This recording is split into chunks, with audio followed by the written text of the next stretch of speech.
Nurse Harper, would you stop that infernal humming? It's driving me to distraction. My, someone's a bit of a cranky pants this morning. And I've had enough of your wise remarks.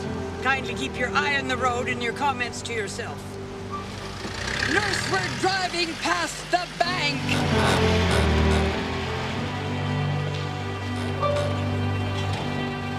Watch where you're going!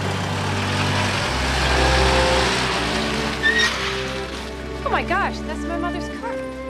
What is she doing?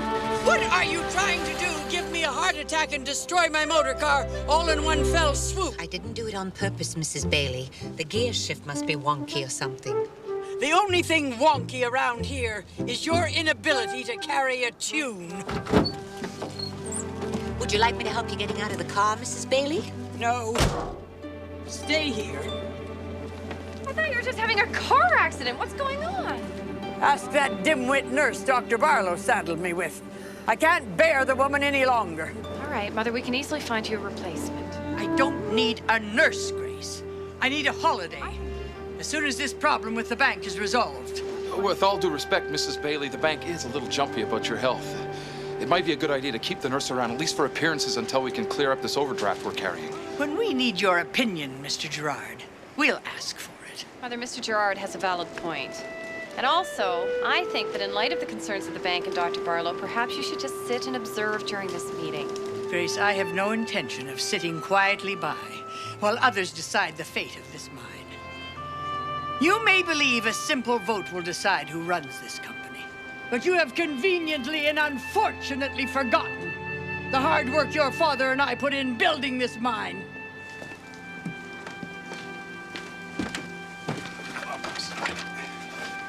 Surely you can give the mine another extension, Mr. Kendrick. I personally guarantee the cash flow problems are only temporary. Mr. Kendrick, with the electrical conversion in place and the crews working round the clock, in a few weeks, the mine will generate the capital to pay back everything the company owes. I'm afraid it's no longer my decision, Mrs. Bailey.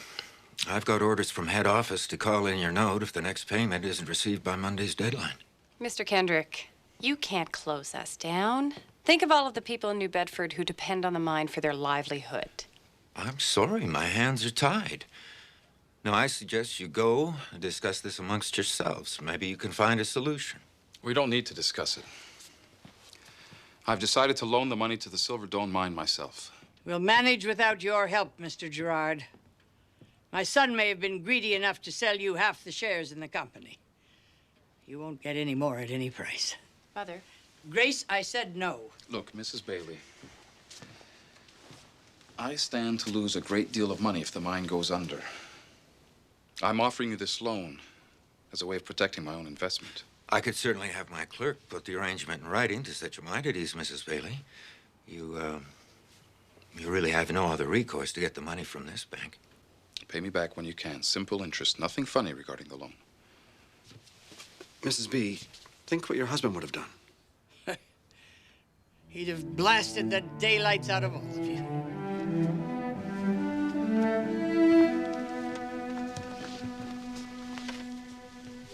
But I'm a practical woman.